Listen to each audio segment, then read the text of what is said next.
Okay, this is another autobiography I'm working on.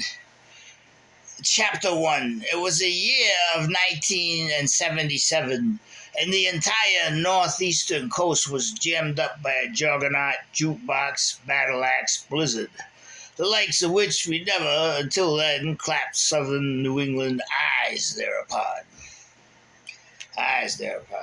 I was at the time 16 years old, and the following summer would find me working on the highways and roadsides with a group of Korean War veterans and one pretty-eyed, long, blonde-haired Sally Mae Henrietta, who was a kind-hearted, honest, and hard-working gal.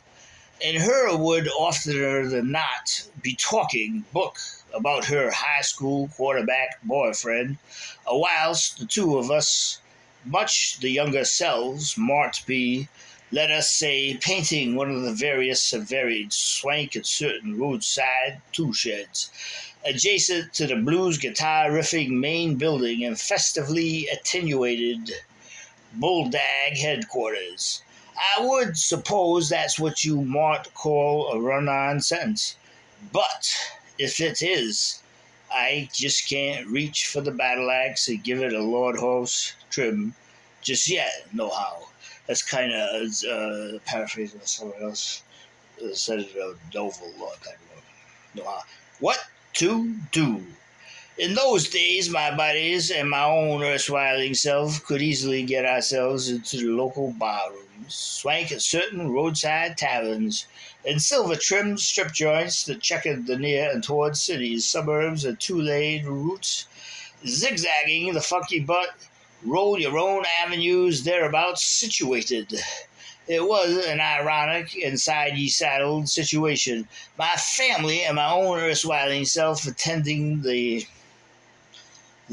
green lawned and oak tree peppered churches each Wednesday and Sunday, and then my buddies and I sallying into and out of an alternate universe of ill repute, and the whatnot oft times elsewhere. I, my own self, having been baptized, raised, and taught the messages of the heavenly Christ, who his own self was said to spend his time oftener than not with outlaws, thieves, and prostitutes.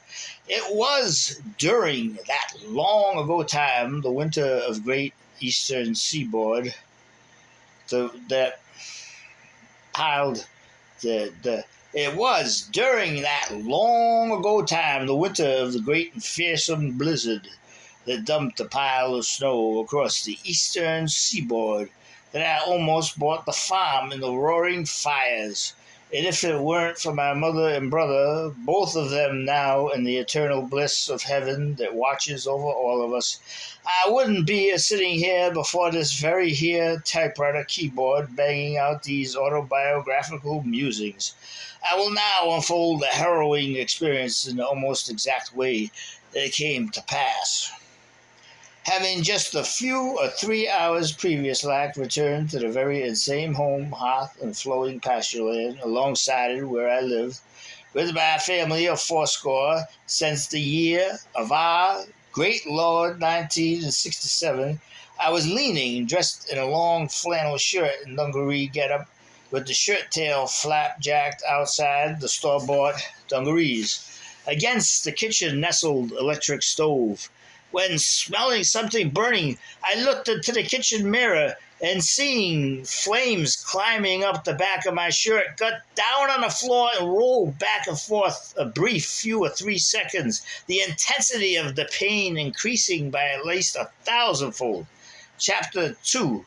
Lucky for me, my mother and brother were a mere mighty few or 3 yards down the red brick tunneled hall, hanging black and white paintings of Woodside, many times walked across New Hampshire woodlands clads, bridges on the brown paneled and black strapped walls of the near and toward den, which itself gave on labyrinth and therewithal adjacent brass trimmed entrance into and likewise out of the festively abbreviated a flower pot windowsill enfolding as an angel from heaven in her canto enamored arms.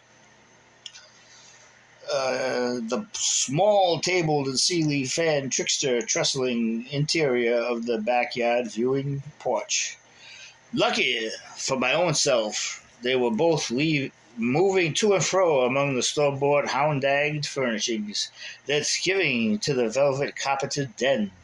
And this is where I'm trying to invent a new style of writing. In parentheses, one, that had been, then out of parentheses, many and so forth previously to that very and same heat deafening mid afternoon day, as Morton sometimes does a curbside juggler hold frozen in midair suspend his bright red apples, comma, and then in parentheses again, two, by my chain smoking father and a few or four friends hauled, and then in parentheses again, three, as if from the distant daughterlands, and then out of parentheses, through the same side kitchen door that eagerly assembled in circular inanimate discourse to give that very and same boob tube viewing den area its cleft-hoofed, wide-berthed, four, in parentheses, long ago exported, parsonage, five, in parentheses, therefrom.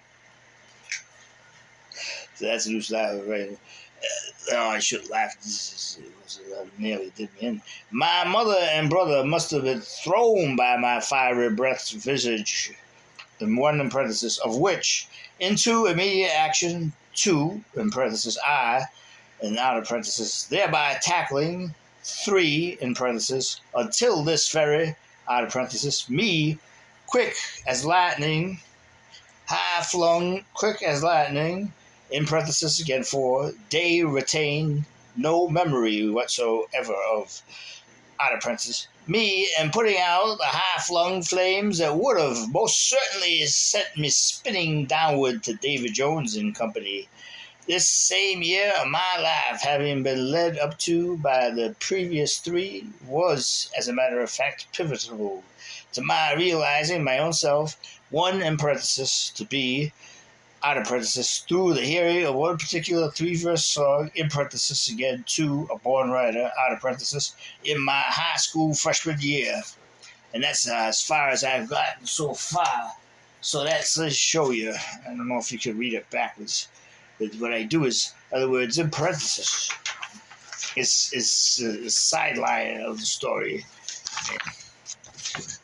See what I'm doing. Yeah.